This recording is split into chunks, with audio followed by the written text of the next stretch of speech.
江庆和傅少铎举办了婚礼。新婚之夜过后，江庆实在是太累了，看到老公渐渐的表情就害怕，躲到了外面。这时碰见了一直暗恋她老公的丁梦飞。孟非见到江庆，脸色有些低沉，又有些为难。谢谢你送我的结婚礼物，我很喜欢。我也刚学没多久，绣的不好，你对付着用吧。怎么会，绣得非常好，我很喜欢。对了，小山说其中有一块。傅山重重咳了一声，江庆会意，笑了笑，没再继续往下说。嫂子，你咋出来了呢？走，咱俩回家吧。傅山拉过江庆，不容他拒绝，拽着他往自家的方向走。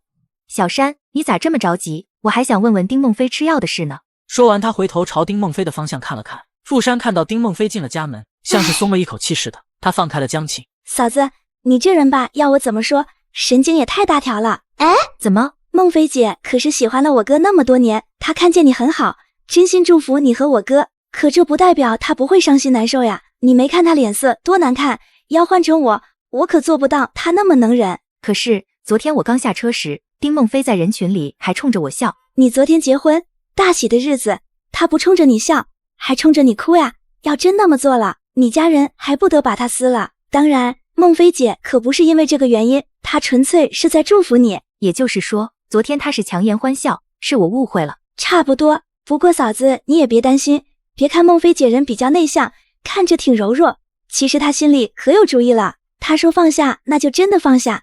对了，她还说过几天要开始相亲了。她愿意去相亲，这是好事。你问没问她，那副药方喝上了吗？喝上了，我会看着她喝的。嫂子你放心吧。喝上了就好。江庆盘算着，那药方效果很好，要不了多久，任务就能完成。姑嫂两个回到家里，父母已经做好了饭菜。吃完饭到了晚上，临睡前看到傅少铎渐渐地看着他走过来。不行，今晚不许再乱来，身上好疼，我都快散架了。傅少铎往他这边走了几步，江庆赶忙坐了起来。好了，不逗你了，你不是说身上疼，我帮你按一按。没想到他是想帮我按摩，是我误会了。你会按摩？会一些，以前在部队学的，按一按会睡得舒服些。他手法着实不错，没一会儿就把江庆按得舒舒服服的。舒服了吧？好好睡吧，做个好梦。好的，晚安。江庆这一觉睡得特别香，梦里还在和傅少铎做不可描述的事。等他醒过来，脸颊红彤彤的，一定是前天晚上和昨天运动多了，才会做这么有颜色的梦，一定是的。这时他发现傅少铎站在旁边。咱们今天几点的火车？江庆发现自己这2天过得太忙碌，差点把回去的事给忘了。下午的，你再睡一会儿没关系。江庆听了，心头一跳，想起昨晚的梦来，他脸上火烧一般。不睡了，早点收拾东西，准备下午出发。行，我和你一起。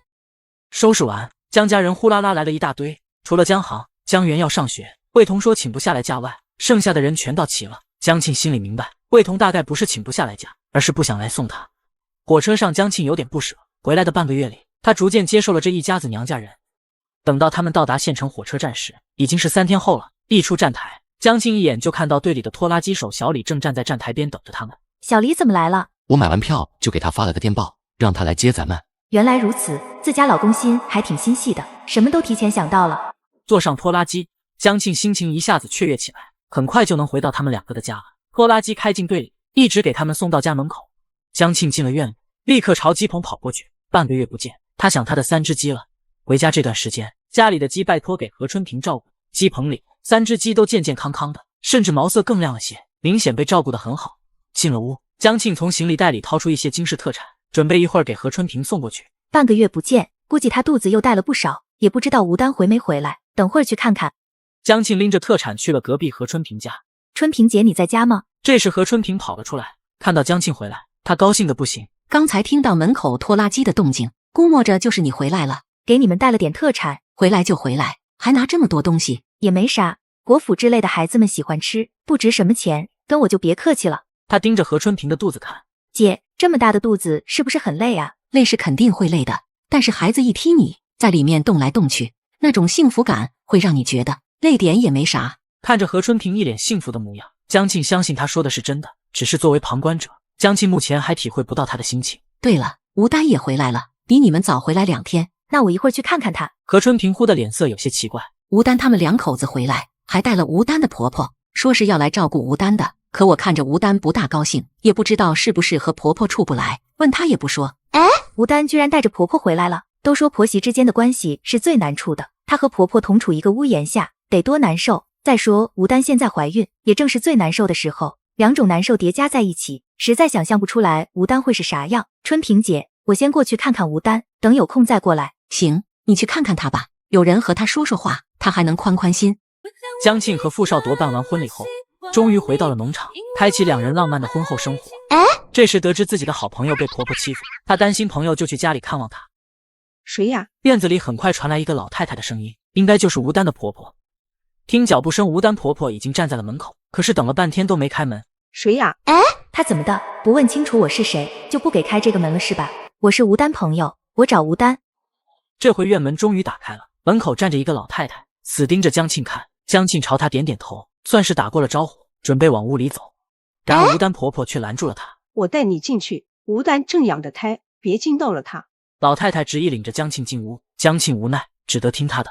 房间里，吴丹闭着眼睛躺在床上，听见脚步声，她睁开眼，见到江庆的那一刻，她眼里迸发出看到救星的光彩。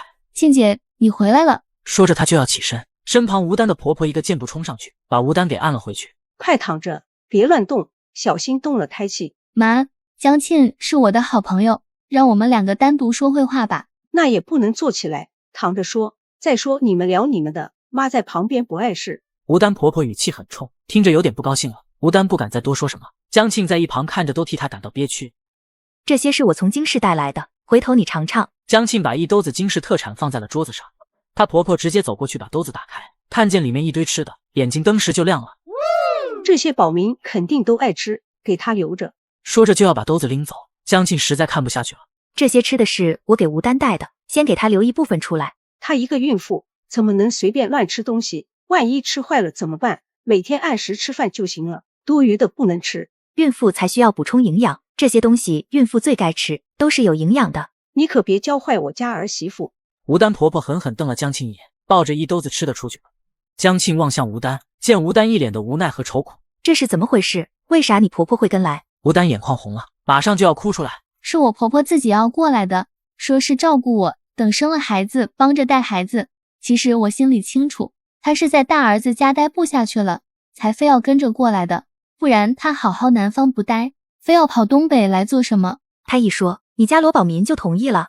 宝明他没想那么多，他怕自己照顾不好我，就答应他妈跟着一起来。可你婆婆对你这样，以后日子要咋过啊？不管咋样也得挺到孩子生下来，坐完月子再找机会让他回老家去。江庆想了想，似乎也只能这样，否则吴丹婆婆刚来就让她回去，罗宝民也不会同意的。别太委曲求全，该反抗就反抗，有啥事还有我们呢。说完这句，吴丹婆婆进了屋。她回来，两人也没法再多说话。可江庆想再多陪陪吴丹，硬是没走。吴丹婆婆却不乐意了。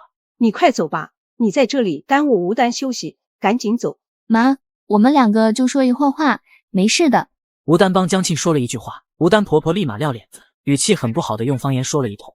江庆听不懂说的是什么，但是看吴丹的脸色，能猜到不是啥好话，不想让吴丹为难，江庆还是离开了。走出吴丹家，江庆重重叹了口气，难以想象未来几个月吴丹要过啥样的日子，这种日子放在我身上一天都要受不了的。江庆回到家里时，傅少铎已经在他之前回来了，坐了3天火车，两人都疲惫不堪。傅少铎舍不得江庆再累着，便自己早点回来做饭。江庆望着他忙碌的身影，走过去从身后抱住了他。傅少铎偏过头来看他，怎么了？不太高兴？江庆埋在他背上，把刚刚吴丹家里所见所闻说了一遍。一想到他要过的日子，我就替他难受。怎么会这样？有没有啥办法能帮帮吴丹？现在张嫂子顶替何春平做咱队上的妇女工作，改天让她上门调解一下。这个办法好。傅少铎转过身面对着他，不过也别抱太大的希望，清官难断家务事，想调解成也不太容易。江庆想想，确实是这么一回事，但咱们也不能眼看着呀，总要做点努力，万一行呢？傅少铎抬手揉了揉他的头，行，那咱们就试试。果然如傅少铎所预料的那样，张嫂子去吴丹家里做工作，最后竟被吴丹婆婆用扫帚给打了出来。滚滚滚，都给老子滚！张嫂子还被狠狠骂了一通，气得浑身发抖，差点没哭出来。受了这么大的委屈，张嫂子自然一口气堵在心里。她跑来队部，找到傅少铎，让他给主持公道。女同志之间的事，尤其还涉及到家务事，傅少铎不好在其中掺和。他把罗宝明叫到队部，让罗宝明必须给张嫂子一个交代。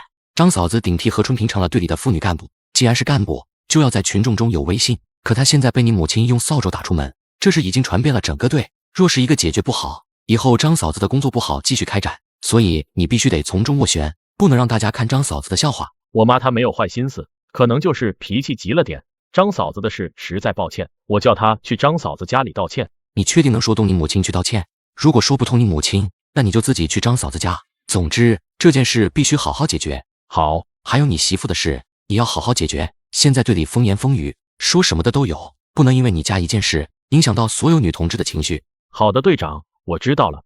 罗宝明一脸愁苦的离开了队伍，最终罗宝明也没能说动自己妈，还挨了一个大耳刮子。自此以后，吴丹婆婆的凶名就算是落下了，大家都很心疼吴丹，遇到个这样的婆婆，